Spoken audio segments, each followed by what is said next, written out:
چھوٹی چھوٹی آیات ہیں. الحاقہ ایک آیت ہو گئی.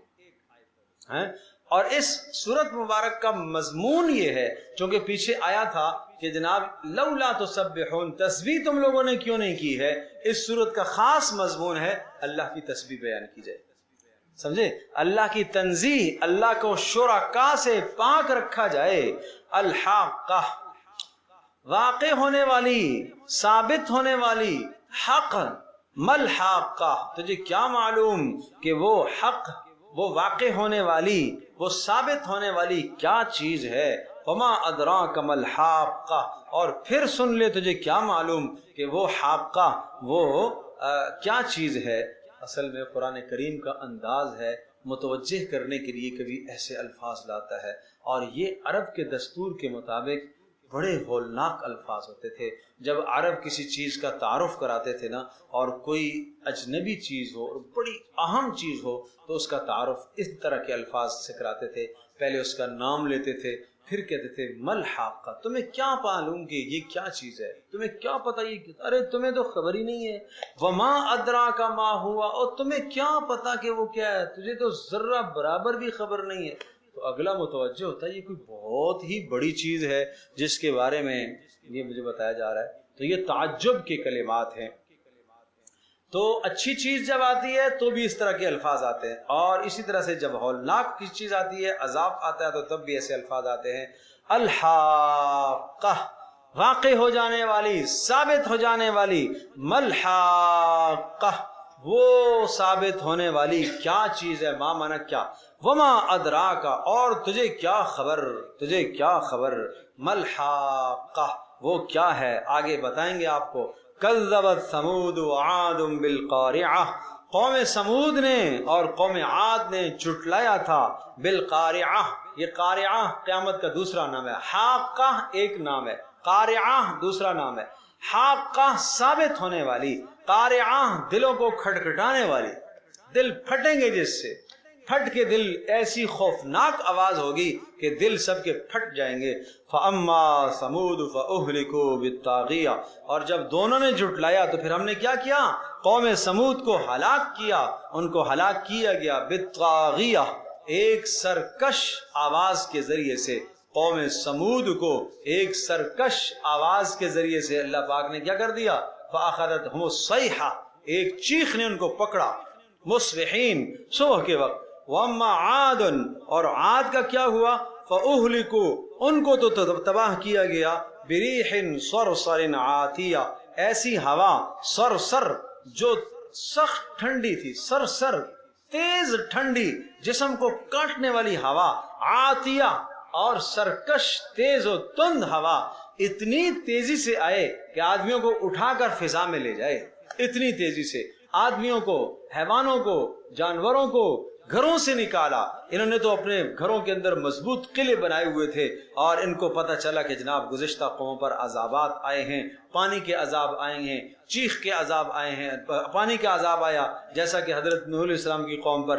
یہاں کیسے پانی آئے گا، ایسے انہوں نے گھر بنا دیے. تو اللہ تبارک و تعالیٰ نے ایک ہوا بھیجی، وہ ہوا ان کے گھروں کے اندر داخل ہوئی اور ہوا نے ان کو باہر نکالا. پھر فضا کے اندر جو ہے نا اللہ پاک نے ان کو چکر لگوائے، تو 7 دنوں تک یہ فضاؤں میں گھومتے رہے.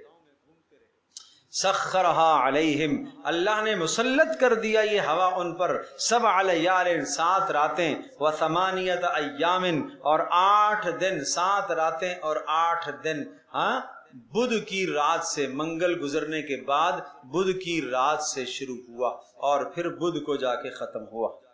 سمجھ رہی میں نہیں عذاب. تو اس طرح سے 7 لیال و8 ایام حسوما فطر القوم فیہا سرعا. حسوما متواتر تسلسل سے، ایسا نہیں ہے کہ بیچ میں گیپ آیا ہو. فطر القوم فیہا سرعا، اے مخاطب تو دیکھے گا، اگر تو وہ منظر دیکھتا نا تو قوم ساری کی ساری فیہا سرعا مرگی کے مارے بچھڑی ہوئی پڑی ہوئی تھی، بچاڑے ہوئے زمین پر گرے. سرعا گرا پڑا ہوا، مار دیا گیا ہو جس کو، اوندے منہ، کوئی الٹے منہ، کوئی کس طرف، کوئی کس طرف، کوئی کس طرف، پڑا ہوا ہے اور اتنے قداور کأنہم اعجاز نخل خاویہ، ایسا لگتا تھا جیسا کہ تنے ہوں، اعجاز تنے، نخل کھجور کے، خاویہ کھوکھلے، کھوکھلے کھجور کے تنے ہوں، اس طرح سے تھے۔ فہل تری لہم من باقیہ، بتاؤ تو صحیح ہم نے ان کا استیصال کیسا کیا، جڑ سے ان کو اکھیڑ دیا، کیا ان میں سے کوئی باقی بچا ہوا رہ گیا؟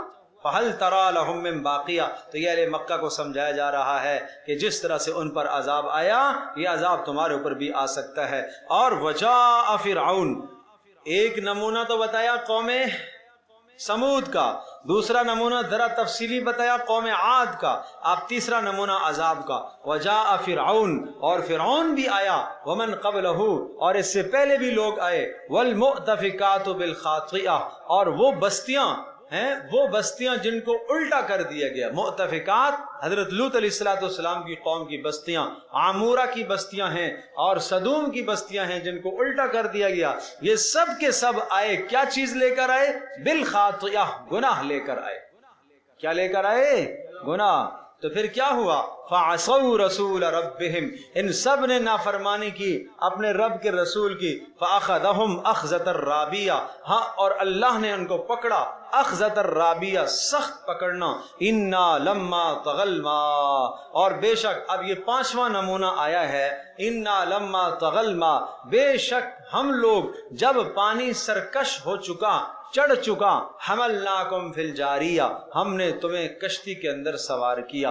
حضرت نوح علیہ السلام کا تذکرہ اشارے کے ساتھ، تمہیں کشتی میں سوار کیا یعنی تمہارے آباء و اجداد کو، وہ 81-82 افراد جو بچے تھے نا، اسی میں سے آگے نسل چلی ہے، اس لیے کہا تم کو ہم نے لِنَجْعَلَهَا لَكُمْ تَذْكِرَةً، اور ایسا اس لیے ہم نے کیا تاکہ ہم بنائیں اس قصے کو یا اس کشتی کو تذکرةً، یادگیر لوگوں کے لیے اور عبرت کا نمونہ، وَتَعِيَهَا أُذُنٌ وَاعِيَةٌ، اور تاکہ یاد رکھیں، تعیہا محفوظ رکھیں، اذن واعیہ محفوظ رکھنے والے کان محفوظ رکھیں۔ یہ تو دنیاوی عذابوں کے نمونے تھے، آؤ اخروی عذاب کا نمونہ۔ فَإِذَا نُفِخَ فِي الصُّورِ نَفْخَةٌ وَاحِدَةٌ، اور جب پھونک دیا جائے گا سور کے اندر، نفخۃ واحدہ، ایک ہی مرتبہ سور پھونکا جائے گا۔ ایسا نہیں ہے کہ جناب او جی سور خراب ہو گیا چلو دوبارہ پہلے ٹرائی کرتے ہیں پھر دوبارہ پھونکتے ہیں۔ اسرافیل علیہ السلام جب سے پیدا اللہ نے کیے وہ سور ہاتھ میں لیے ہوئے کھڑے ہیں، منتظر کھڑے ہیں کہ کب میرے رب کا حکم ہوگا تو میں اس میں پھونکوں گا۔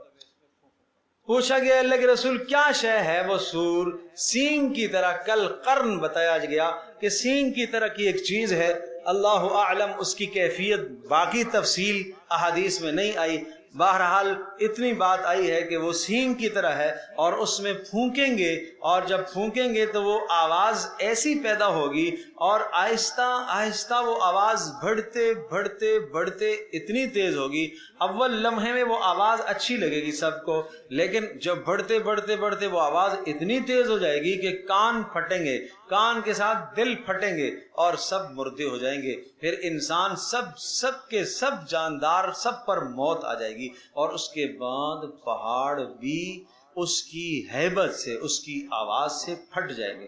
جیسا کہ کوئی زوردار دھماکہ ہوتا ہے نا، آپ دیکھتے ہو کہ عمارتیں گر جاتی ہیں، چٹک جاتے ہیں، شیشے چٹک جاتے ہیں، حالانکہ دھماکہ ادھر ہوا، یہاں کے شیشے چٹک، یہ کیا ہے؟ یہ اس آواز کا ایسا زوردار اثر ہوتا ہے دھماکے والی آواز کا کہ اس سے جناب عمارتیں ہل جاتی ہیں، شیشے چٹک جاتے ہیں۔ بالکل اسی طرح سے وہ اتنا خوفناک، اتنا زوردار دھماکہ ہوگا کہ اس سے پہاڑ ٹوٹ پڑے گے، صاحب آسمان ٹوٹ جائے گا۔ یہ ہے قیامت کا دھماکہ۔ اذا زلزلت الارض زلزالها، اللہ اکبر۔ یا ایھا الناس اتقوا ربکم ان زلزلۃ الساعۃ شیء عظیم، قیامت کا زلزلہ بہت بڑا عذاب۔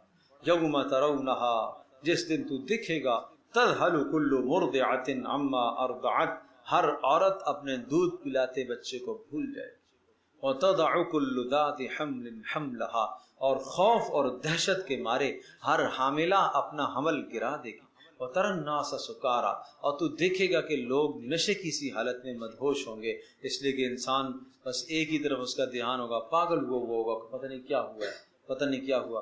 وَمَا هُمْ بِسُكَارَى، نشہ نہیں ہوگا، وَلَكِنَّ عَذَابَ اللَّهِ شَدِيدٌ، یہ اللہ کا عذاب ہوگا بہت بڑا سخت۔ اللہ اکبر، اللہ ہماری حفاظت فرمائے بھائی، اللہ ان باتوں پر ہمیں یقین نصیب فرمائے، اور اللہ اس وقت کے آنے سے پہلے ہم سب کو تیاری کی توفیق عطا فرمائے، اور اللہ ہمارا خاتمہ ایمان پر فرمائے بھائی۔ فَإِذَا نُفِخَ فِي الصُّورِ نَفْخَةٌ وَاحِدَةٌ، اور جب پھونکا جائے گا سور میں، نفخۃ واحدہ، ایک ہی مرتبہ، وَحُمِلَتِ الْأَرْضُ، اور زمین کو اٹھا لیا جائے گا اپنی جگہ سے، زمین بھی اٹھ جائے گی اپنی جگہ سے، پہاڑ اٹھ جائیں گے، وَالْجِبَالُ، اور پہاڑ بھی اٹھ جائیں گے، فَدُكَّتَا دَكَّةً وَاحِدَةً، ایک ہی مرتبہ ان کو کوٹ کر ریزہ ریزہ کر دیا جائے گا، دکتا، پہاڑوں کو اور زمینوں کو کوٹ دیا جائے گا اور ریزہ ریزہ کر دیے جائیں گے۔ فَيَوْمَئِذٍ وَقَعَتِ الْوَاقِعَةُ، آج یہ تیسرا نام آیا قیامت کا، اس دن واقع ہونے والی واقع ہو پڑے گی، وَانشَقَّتِ السَّمَاءُ، پھٹے گا آسمان، فَهِيَ يَوْمَئِذٍ وَاهِيَةٌ، تو آسمان بالکل کمزور نظر آئے گا، ہیں آسمان میں سروٹیں نظر آئیں گی، جیسے خیمہ تنا ہوا ہوتا ہے نا، ہر طرف سے قناتیں مضبوط ہوتی ہیں تو تنا ہوا ہوتا ہے، کوئی سروٹ نہیں ہے، اور ایک قنات کمزور پڑ گئی تو وہ کیا ہے، اس میں جھریاں پڑ جاتی ہیں، یہی حال آسمان کا ہوگا۔ والملک علی ارجائها، بیچ سے آسمان پھٹے گا، والملک علی ارجائها، اور فرشتے ہو جائیں گے علی ارجائها، آسمان کے کنارے پر، ویحمل عرش ربک فوقهم یومئذ ثمانیہ، اور اس دن اٹھایا ہوا ہوگا، یحمل اٹھایا ہوا ہوگا، عرش ربک تیرے رب کے عرش کو، فوقہم اوپر سے، یومئذ اس دن، ثمانیہ 8 فرشتوں نے اٹھایا ہوگا۔ آج دنیا میں 4 فرشتوں نے اللہ کے عرش کو اٹھایا ہوا ہے، کتنوں نے؟ 4۔ فرمایا بین رکبہن و اضلافہن کما بین السماء والارض، اتنے بڑے فرشتے کہ ان کے گھٹنے سے لے کر ٹخنے تک کا اتنا فاصلہ جیسا زمین آسمان کے درمیان کا فاصلہ ہے۔ کیا اللہ کی قدرت ہے، کیا اللہ کی، ہم نے مخلوق دیکھی کہاں ہے بھائی؟ ہمارے حواس ہی خطا ہو جائے ایسی بڑی بڑی مخلوقات کو دیکھ کر۔ سورج اللہ پاک نے اتنا دور کر کے ہم سے رکھا، اور اس کی حرارت اور تپش ہمارے پاس پہنچتی ہے، اگر وہ قریب آئے گا تو پھر ہم جب قیامت میں قریب آئے گا تو کیا انجام ہوگا۔ وہ اللہ کتنا انسانوں پر مہربان ہے، اس نے کتنی مہربانیاں کی ہیں۔ یومئذ تعرضون، اس دن تم سب کے سب سامنے لاؤ جاؤ گے، پیش کیے جاؤ گے اللہ کے سامنے، لا تخفى منکم خافیہ، اس دن تم میں سے کوئی بات چھپی ہوئی نہ ہوگی۔ اب نام عمل کیسے ملے گا؟ فاما من اوتی کتابہ بیمینہ، اور جس شخص کا نام عمل، اما بہرحال جو شخص، من وہ شخص، اوتیا دے دیا جائے گا، کتابہ اس کا نام عمل، بیمینہ سیدھے ہاتھ سے، سیدھے ہاتھ میں اس کو تھمایا جائے گا۔ نام اعمال اڑیں گے اور اڑ کر خود آ کر ہاتھوں میں پڑیں گے، کچھ کے سیدھے ہاتھوں میں پڑیں گے اور کچھ کے الٹے ہاتھوں میں۔ فیقول، یہ کہے گا جناب، ہا آ جاؤ، اقرؤ کتابیہ، میری کتاب کو پڑھ لو، آ کر میرا نام عمل پڑھ لو۔ کتابیہ کے آخر میں جو ہا ہے نا، یہ ہائے وقف ہے، اصل میں کتابی، میری کتاب کو پڑھ لو۔ انی ظننت انی ملاق حسابیہ، بے شک میرا یقین تھا، انی ملاق حسابیہ، کہ مجھے میرا حساب ملنے والا ہے۔ فہو فی عیشۃ راضیہ، تو یہ وہ ہوگا جنت میں، عیشۃ زندگی میں، راضیہ من پسند زندگی میں ہوگا، فی جنت عالیہ بلند و بالا باغیچوں میں ہوگا، قطوفہا دانیہ، قطوفہا جھکے ہوئے ہوں گے، دانیہ ہیں جی، اس کے پھل کیا ہوں گے؟ جھکے ہوئے، قطوف، قطف کہتے ہیں پھل کا توڑنا، پھل کا توڑنا، جب پھل چاہو گے جنت کا، یہ لیٹا ہوا ہوگا اپنی مسیری پر اور یہ چاہے گا یہ انار مجھے چاہیے، انار خود نیچے آ جائے گا، اس کے منہ کے سامنے آ جائے گا اور اس کو توڑے گا، اس کو کھائے گا، پھر یہ کہے گا میری جنت سے ایک انار کم ہو گیا، دیکھتے ہی دیکھتے واپس لگ جائے گا۔ یہ ہے قطوفہا دانیہ، اللہ ہم سب کو یہ نعمتیں عطا کرے۔ کلو اشربو ہنی ان، اور کہا جائے گا کھاؤ اور پیو ہنی ان، مزے سے، بما اسلفتم فی الایام الخالیہ، جو تم نے گزارے ہیں، اسلفتم جو تم گزار چکے ہو، فی الایام الخالیہ دنیا کی زندگی میں جو تم دن گزار چکے ہو ان کے بدلے میں تم کھاؤ، اس لیے کہ دنیا میں تم حرام سے بچے، گناہوں سے بچے، نافرمانیوں سے بچے، نمازوں کو تم نے پورا کیا، روزوں کو تم نے پورا کیا، مشقتیں برداشت کی، ان کے بدلے میں آج تمہارے مزے ہیں۔ وَأَمَّا مَنْ أُوتِيَ كِتَابَهُ بِشِمَالِهِ، اور جس کا نام عمل الٹے ہاتھ میں دیا جائے گا۔ دوسری جگہ پر کیا آتا ہے؟ وَأَمَّا مَنْ أُوتِيَ كِتَابَهُ وَرَاءَ ظَهْرِهِ، پیٹھ کے پیچھے سے نام عمل ہوگا۔ پیٹھ کے پیچھے سے کا مطلب یہ ہے کہ سوراخ کیا جائے گا پیٹھ سے، وہاں سے ہاتھ باہر نکلے گا اور ہاتھ آگے دل کے پاس سے نکلے گا اور پھر اس کے ہاتھ میں تھمایا جائے گا نامہ عمل نافرمان کا۔ اللہ میری، آپ کی، ہم سب کی، ہمارے بچوں کی، ہمارے ماں باپ کی، خاندان کی اللہ پاک حفاظت فرمائے۔ اے اللہ تو ہم سب کی حفاظت فرما۔ وَأَمَّا مَنْ أُوتِيَ كِتَابَهُ بِشِمَالِهِ، بڑی ہولناک صورتیں ہیں یہ۔ وَأَمَّا مَنْ أُوتِيَ كِتَابَهُ بِشِمَالِهِ، اور جس کا نام عمل اس کے الٹے ہاتھ میں ملے گا، فَيَقُولُ، وہ افسوس سے کہے گا، یا لیتنی، ہائے کاش، لم اوتا کتابیہ، کاش میرا نام عمل مجھے نہ ملتا، رزلٹ آؤٹ ہی نہ ہوتا، بھائی کیا ہی اچھا ہوتا، رزلٹ ہی نہ آتا۔ وَلَمْ أَدْرِ مَا حِسَابِيَا، اور میں نہیں جانتا تھا، ما حسابیہ کیا حساب و کتاب ہے۔ دنیا میں نہ میں نے قرآن سیکھا تھا، نہ میں نے سنت سیکھی تھی، نہ حدیث سیکھی تھی، کچھ تھا ہی نہیں، کورا تھا دین کے معاملے میں۔ یا لیتہا کانت القاضیہ، ہائے کاش کہ وہ موت جو پہلی مرتبہ ہوئی ہے وہ قصہ تمام کر دیتی۔ جو پہلی موت دنیا میں آئی تھی نا، جس موت سے میں ڈرتا تھا، اے اللہ کیا اچھا ہوتا کہ وہ موت قصہ تمام کر دیتی، دوبارہ اٹھایا نہ جاتا۔ ما اغنا عنی مالیہ، ہائے کاش کیا ہوا، ما اغنا مجھے فائدہ نہ دیا، ما اغنا فائدہ نہ دیا، عنی مجھے، مالیہ میرے مال نے مجھے فائدہ نہ دیا۔ میں تو سمجھتا تھا کہ میرا مال دنیا میں کام آ رہا ہے تو آخرت میں بھی کام آ جائے گا، ہائے ہائے مال نے کام نہ دیا۔ حالک عنی سلطانیہ، ہائے تباہ ہو گئی عنی مجھ سے، سلطانیہ میری سلطنت، میرا جاہ، مرتبہ، مقام، عہدہ، منصب سب تباہ ہو گیا، کسی نے فائدہ نہ دیا۔ حکم آئے گا اللہ کی طرف سے، خذوہ پکڑو اس کو، فغلوہ اور اس کو توق پہناؤ اس کی گردن میں، ثم الجحیم صلوہ اور پھر اس کو بیچو بیچ لے آؤ، جحیم جہنم میں لے آؤ، صلوہ درمیان میں داخل کرو، ثم فی سلسلۃ پھر مزید کیا ہے کہ اس کو زنجیر میں جکڑو۔ کیسا زنجیر؟ زرعہا جس کی لمبائی 70 ذراعا ہے، 70 ہاتھ ہوگی، فسلکو اور اس کو لٹکا دو، جھکڑ کے لٹکا دو۔ ہائے ہائے 70 ہاتھ لمبا زنجیر۔ عبداللہ ابن عباس رضی اللہ تعالی عنہما فرماتے ہیں یہ زنجیر آخرت کا ہے، یہ دنیا کا نہیں ہے، اور آخرت کا زنجیر 70 ہاتھ کا مطلب آخرت میں ایک آدمی کی داڑھ احد پہاڑ جتنی ہوگی، اسی تناسب سے اس کا جسم بھی بڑا ہوگا۔ اور حدیث پاک میں صاف آیا ہے آدمی کے بیٹھنے کی جگہ اتنی ہوگی جیسے مکہ اور مدینے کے بیچ کا فاصلہ ہے، اتنی بڑی جسامت بڑھا دی جائے، اتنا جسم بڑھا دیا جائے۔ یہ جسم کیوں بڑھایا جائے گا؟ تاکہ اس کو زیادہ سے زیادہ سے عذاب ہو۔ یہ چھوٹے چھوٹے 6 فٹ کے پدے جسم نہیں جائیں گے، ان جسموں کو بڑھایا جائے گا، کھالیں موٹی کر دی جائے گی، کھالیں موٹی کر دی جائے گی، پھر ان کو جہنم میں ڈالا جائے گا۔ تو وہ اسی حساب سے آپ ہاتھ سمجھو آخرت کا، وہ ہاتھ آدمی کا کتنا لمبا ہوگا، اور وہ زنجیروں میں۔ اور عبداللہ ابن عباس رضی اللہ تعالی عنہ فرماتے ہیں وہ منہ سے ڈالیں گے اور پخانے کے راستے سے نکال کر جہنم کے اوپر لٹکائیں گے، جیسے تم گوشت تلتے ہو اس طرح سے یہ تلا جائے گا وہاں پر۔ ثم فی سلسلۃ ذرعها 70 ذراعا فاسلکوہ پھر وہ زنجیر سے ذرعها جس کی لمبائی 70 ذراعا 70 ہاتھ ہوگی، فاسلکوہ حکم ہوگا جھکڑ دو اس کو اس میں۔ کیوں انہ کان لا یؤمن باللہ العظیم، اس لیے پہلا گناہ اس ظالم کا یہ تھا، لا یؤمن باللہ اللہ پر یقین نہیں رکھتا تھا، العظیم جو عظمتوں والا ہے۔ ہاں ہم تو ایمان رکھتے ہیں اللہ پر، لیکن ساتھ شرک بھی لے آتے ہیں نا، ساتھ شرک بھی لے آتے ہیں. کیا کریں جی، مجبوریاں ہیں نا، ہمارے معاشرے کی مجبوریاں ہیں. اس موقع پر ہم نے خاندان کو بھی تو دکھانا ہے نا، ناک تو نہیں کٹوانی. ٹھیک ہے مول صاحب آپ کی باتیں ٹھیک ہیں، لیکن کے بعد سارے جواز نکل آتے ہیں ہمارے لیے. دوسرا جرم کیا تھا؟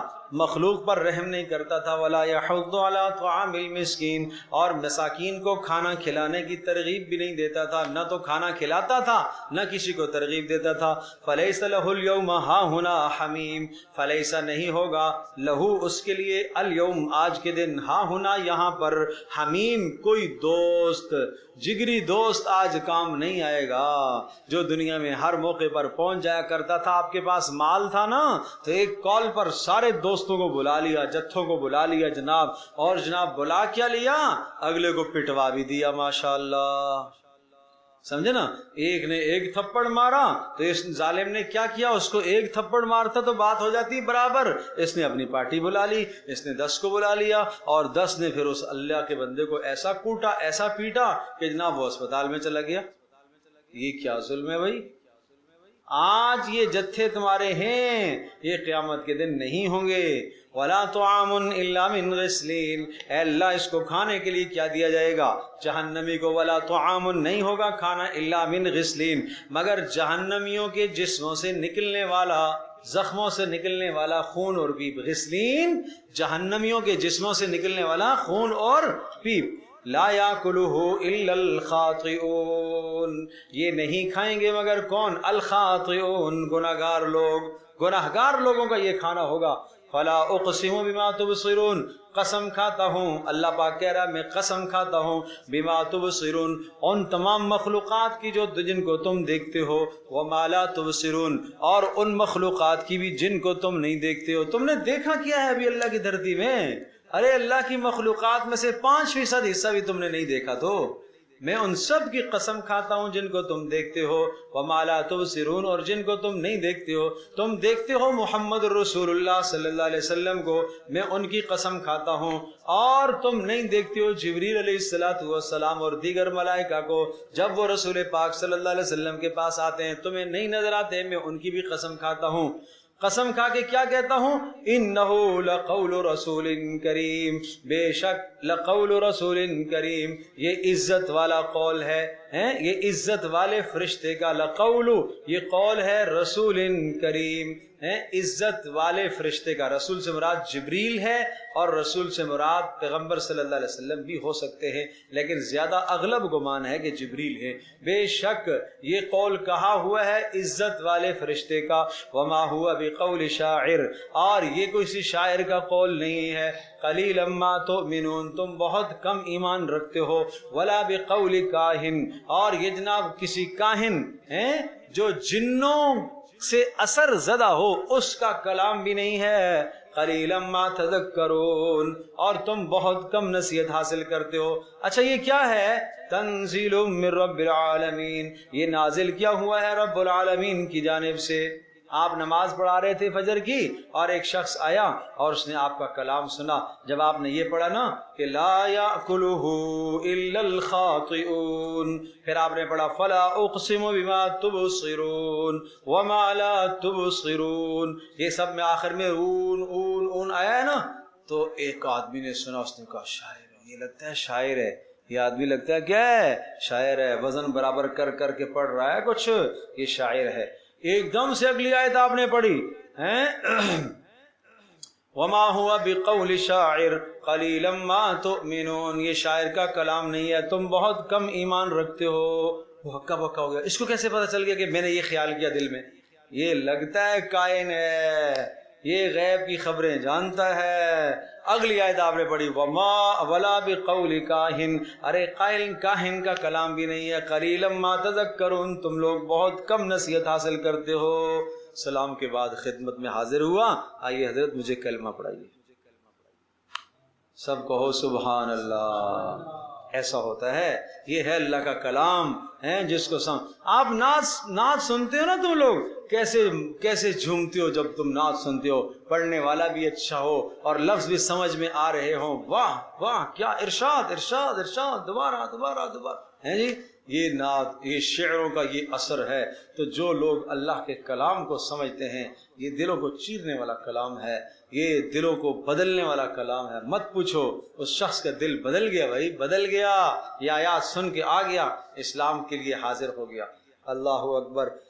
دوسرے مقام پر یہ مضمون آگے سورہ کفرت کے اندر آتا ہے، فلا اقسم بالخنس الجوار الکنس واللیل اذا عسعس والصبح اذا تنفس۔ وہ بڑی عجیب صورت ہے، یہ مکی صورتوں میں بڑا زور ہے فصاحت اور بلاغت کا، نا بڑا زور ہے۔ انہ لقول رسول کریم، یہ عزت والے فرشتے کا کلام ہے۔ ذی قوت عند ذی العرش مکین، قوت والا فرشتہ عرش کے پاس رہتا ہے، مطاع، اور اس کی بات آسمانوں میں مانی جاتی ہے، وہ امانت دار ہے۔ رسول اللہ صلی اللہ علیہ وسلم نے حضرت جبریل سے پوچھا، جبریل، اللہ نے کہا کہ وما ارسلناک الا رحمتا للعالمین، آپ کی رحمت سارے جہانوں کے لیے ہے۔ اے جبریل، میری رحمت کا کچھ آپ کو بھی حصہ ملا؟ نہیں سمجھے؟ اللہ نے کہا اے نبی تیری رحمت کس کے لیے ہے؟ تو میری رحمت کا کچھ حصہ جبریل آپ کو بھی ملا؟ جی مجھے بھی ملا اے پیارے نبی، آپ کی رحمت کا حصہ مجھے بھی ملا۔ آپ کو کیا ملا؟ میں بہت اللہ کے عذاب سے ڈرتا تھا۔ جس دن میں یہ آیت لے کر آیا جس میں اللہ نے میرے بارے میں کہا کہ امانت دار ہے، آسمانوں پر اس کی بات مانی جاتی ہے، تو میں سمجھ گیا کہ بچت ہو جائے گی، سمجھ گیا کہ بچت ہو جائے گی، اور یہ سب کچھ ملا آپ کے صدقے سے، لہذا آپ رحمت للعالمین ہیں، سارے جہانوں کے لیے۔ سبحان اللہ۔ ایسے پیارے نبی کی اطاعت نہ کریں، ایسے پیارے نبی کی بات چھوڑ کے کسی اور کے طریقے پر چلیں، پھر یہود نصارہ کے طریقے پر، پھر ہماری مائیں بہنیں۔ وہ آج ایک بچے کو میں نے کہا بیٹا تو بال کاٹ کے کیوں نہیں آیا بھائی؟ تجھے میں نے 4 دن پہلے کہا تھا کہ بال کاٹنا ہے۔ تو کہتا ہے وہ امی نے منع کیا۔ میں بیٹا کیوں امی نے، مما نے منع کیا؟ مما نے منع کیا ہے؟ کیوں منع کیا مما نے؟ اوپر سے بڑے کنارس۔ وہ اصل میں آج کئی دعوت نہیں، کل آنے والا کل دعوت ہے، تو مما کہہ رہی ہے دعوت کے بعد کاٹنے۔ شاباش۔ تو میں نے کہا اس کا مطلب یہ ہے کہ پھر آپ ٹوپی اتار کے جائیں گے وہاں؟ جی وہ مما تو یہی کہہ رہی تھی ٹوپی اتار۔ پھر میں نے کہا مطلب اس کا یہ ہے کہ پھر آپ پینٹ شرٹ بھی پہن کے جائیں گے؟ جی ہاں مما تو یہی کہہ رہی تھی۔ ان مماؤں کو اللہ ہدایت دے بھائی، ان کو اللہ پاک ہدایت دے۔ ہم تو ادھر جوانوں کو بچاتے ہیں، سمجھاتے ہیں، ذہن بناتے ہیں، ذہن سازی کرتے ہیں، بھائی بال سنت کے مطابق، لباس سنت کے مطابق، یہ سنت کے مطابق۔ اب گھر میں آ کے وہ ہماری محنت پر مما کے 2 جملے پانی پھیر دیتے۔ اب بتاؤ کیا کریں؟ اللہ اکبر۔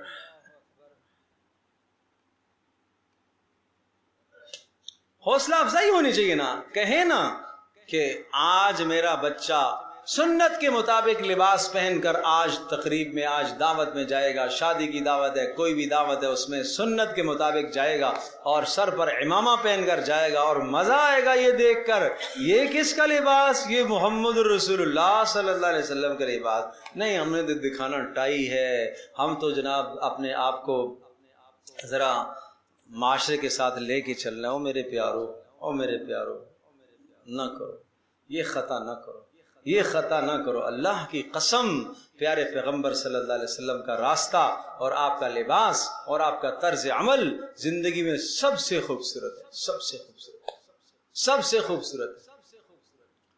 اس لیے اس میں تو فخر محسوس ہونا چاہیے بھائی، میں تو رسول اللہ صلی اللہ علیہ وسلم کے لباس۔ اب میں سفر میں گیا، یہاں سے ملائیشیا گیا تو سری لنکا ہم اترے، تو اب گرمی بھی ہے، اب پگڑی بھی ہے، تو دل میں آ رہا ہے کہ جناب اتار دیں اور ہلکی سی ٹوپی پہنوں۔ نہیں نہیں نہیں، یہاں ہی تو اللہ کے نبی کی سنت دکھانی ہے، یہاں ہی تو اللہ کے نبی کی سنت دکھانی ہے۔ جہاں ظالم نہیں جانتے اللہ کے نبی کو، وہاں ہی تو پیارے نبی کی سنت کو دکھانا ہے۔ کیا کوئی کہے گا بھائی، کیا کہے گا؟ سکھ پگڑ کے ساتھ پوری دنیا میں گھوم سکتا ہے، ایک مسلمان ہمارے اسلامی ملک کے اندر، ہمارا مسلمان ادھر کینٹ میں نہیں داخل ہو سکتا۔ کیا کرے؟ اور کمزوریاں ہماری اپنی بھی ہیں، ہماری اپنی بھی، ہم بہ جاتے ہیں معاشرے کی باتوں میں۔ اللہ اکبر۔ وَلَوْ تَقَوَّلَ عَلَيْنَا بَعْضَ الْأَقَاوِيلِ، مضمون اختتام کی طرف جا رہا ہے۔ اگر محمد رسول اللہ اپنی طرف سے کوئی بات گھڑ لیں، وَلَوْ تَقَوَّلَ، اگر یہ گھڑ لیں، عَلَيْنَا، ہمارے اوپر، بعض الْأَقَاوِيلِ، از خود باتیں کچھ بنا لیں، تو لَأَخَذْنَا مِنْهُ بِالْيَمِينِ، ہم اس نبی کو پکڑیں گے بالیمین، دائیں ہاتھ سے، دائیں ہاتھ سے مراد طاقت سے ہم پکڑیں گے، اور ثُمَّ لَقَطَعْنَا مِنْهُ الْوَتِينَ، اور پھر ہم اس کی شاہ رگ کو کاٹ دیں گے۔ ارے ایسا نہیں ہے جیسا تم سمجھتے ہو کہ محمد رسول اللہ صلی اللہ علیہ وسلم نے اپنی طرف سے گھڑ دیا۔ پیچھے تو تمہیں بتایا فرشتہ لے کے آتا ہے، اور ایسا نہیں ہے کہ فرشتہ لے کے آتا ہے تو کوئی دخل اندازی کرتا ہے بیچ میں، نہیں، وہ طاقت والا فرشتہ ہے۔ ایسا نہیں ہے کہ محمد صلی اللہ علیہ وسلم نے کچھ ترمیم اور تبدیلی کر دی ہو، اگر یہ ذرا برابر تبدیلی اور ترمیم کر دیں تو ہم ان کو شہرگ سے کاٹ دیں گے، معنی یہ کہ موت دے دیں گے۔ فما منکم من احد عنہ حاجزین، اور اگر ہم ایسا فیصلہ کریں تو یاد رکھ لو تم میں سے کوئی ہمیں روکنے والا نہیں ہوگا، حاجز روکنے والا، فما منکم من احد عنہ حاجزین، کوئی بھی روکنے والا نہیں ہوگا، بچانے والا نہیں ہوگا۔ وَإِنَّهُ لَتَذْكِرَةٌ، بے شک یہ نصیحت ہے، لِلْمُتَّقِین، لیکن ان لوگوں کے لیے جو تقوی اختیار کرتے ہیں وہ فائدہ حاصل کر سکتے ہیں۔ وَإِنَّا لَنَعْلَمُ، اور ہم یقیناً جانتے ہیں، أَنَّ مِنْكُمْ مُكَذِّبِينَ، تم میں سے بعض ایسے لوگ ہیں جو قرآن کو جھٹلاتے ہیں، نبی کو جھٹلاتے ہیں، نبی کی تہذیب کو جھٹلاتے ہیں، نبی کے طور طریقوں کو جھٹلاتے ہیں۔ یہ آج کی عکاسی کر رہا ہے قرآن، آج کی ترجمانی کر رہا ہے۔ اللہ کہہ رہا ہے ہم جانتے ہیں تم میں سے ایسے لوگ ہیں جو نبی کے طریقے پر دوسروں کے طریقوں کو ترجیح دیتے ہیں۔ وَإِنَّهُ لَحَسْرَةٌ عَلَى الْكَافِرِينَ، اور یہ قرآن کریم یہ حسرت کا ذریعہ بنے گا کافروں کے لیے، افسوس کا ذریعہ بنے گا قیامت کے دن، اس لیے کہ قیامت کے دن کہیں گے ہائے کاش ہم بھی ایمان لے آتے۔ وَإِنَّهُ لَحَقُّ الْيَقِينَ، اور بے شک یہ کلام لائق یقین ہے، اس پر یقین کیا جائے۔ فَسَبِّحْ بِاسْمِ رَبِّكَ الْعَظِيمِ، لہٰذا ان سب باتوں کا خلاصہ یہ ہوا، قیامت کے مناظر آپ کو بتا دیے، اور سور پھونکنے کے مناظر سمجھا دیے، اور نامہ عمل کیسے تقسیم ہوگا وہ بھی بتا دیا، اور قیامت سے پہلے کے جو عذاب کے نمونے تھے وہ بھی آپ کو بتا دیے، اور بتا دیا کہ یہ قرآن برحق ہے اللہ کی طرف سے، محمد رسول اللہ صلی اللہ علیہ وسلم نبی بن کر آئے ہیں، ان کے طور طریقوں میں تمہارے لیے کامیابی ہے۔ اب تمہیں اللہ کی تسبیح بیان کرنا چاہیے، شکر ادا کرنا چاہیے، اے اللہ تیرا شکر ہے، ہم بھولے بھٹکے ہوئے تھے، ہمیں آپ نے عظیم الشان رسول عطا کیا ہے، ہمیں نبی علیہ الصلوۃ والسلام کی وجہ سے کیا کچھ نہیں ملا، آج ہم یہاں بیٹھے ہیں کس برکت سے بیٹھے ہیں؟ پیارے پیغمبر صلی اللہ علیہ وسلم نہ ہوتے تو یہ قرآن میں ملتا؟ اس لیے فسبح باسم ربک العظیم، لہٰذا تم تسبیح بیان کیجئے اپنے رب کے نام کی جو عظمتوں والا ہے۔ اللہ تبارک و تعالی ہم سب کے لیے سمجھنا عمل کرنا آسان فرمائے۔ الحمد للہ رب العالمین، عدد خلقہ ورضا نفسہ وزنۃ عرشہ ومداد کلماتہ، اللهم احسن عاقبتنا في الامور كلها واجرنا من خزي الدنيا وعذاب الاخره، اللهم انا نعوذ بك من الفتن ما ظهر منها وما بطن، اللهم ارحمنا بالقران العظيم واجعل لنا اماما ونورا وهدى ورحمه، اللهم ذكرنا مما نسينا وعلمنا مما جهلنا وارزقنا تلاوته آناء الليل واطراف النهار واجعله لنا حجة يا رب العالمین۔ اے اللہ ہماری اس مجلس کو قبول فرما، اے اللہ ہم سب کے گناہوں کو معاف فرما، اے اللہ ہم سب کا خاتمہ ایمان پر فرما، اے اللہ اس قرآن مقدس کے لیے ہمارے سینوں کو کھول دے، اے اللہ ہمارے سینوں کو کھول دے، اے اللہ آخرت کے عذابوں سے، دنیا کے عذابوں سے تو ہماری حفاظت فرما، اے اللہ ہمارے گناہوں کی وجہ سے ہمیں قرآن و سنت سے محروم نہ کرنا، اے اللہ ہمیں محروم نہ کرنا، اے اللہ ہم گناہ گار ہیں، ہم خطا کار ہیں، اے اللہ تیرے سامنے ہاتھ پھیلائے ہیں، ہم سب کی بخشش اور مغفرت فرما، ہم سب کے والدین کی بخشش فرما، ہم سب کی اولادوں کی بخشش فرما، بہن بھائیوں کے اعزاء اقرباء کی بخشش فرما، اے اللہ جو احباب یہاں تشریف لائے سب کا آنا قبول فرما، اے اللہ سب ماؤں بہنوں کا آنا قبول فرما، اے اللہ جن کے گھروں میں پریشانیاں ہیں تو دور فرما، اے اللہ جہاں ناچاکیوں اور اختلافات محبتوں میں تبدیل فرما، اے اللہ ہمیں دین کے تابع ہو کر زندگی گزارنے کی توفیق عطا فرما، پیارے نبی صلی اللہ علیہ وسلم کی سنتوں پر عمل پیرا ہونے کی توفیق نصیب فرما، اے اللہ ہماری دعاؤں کو قبول فرما، وصلی اللہ تعالی علیہ وسلم۔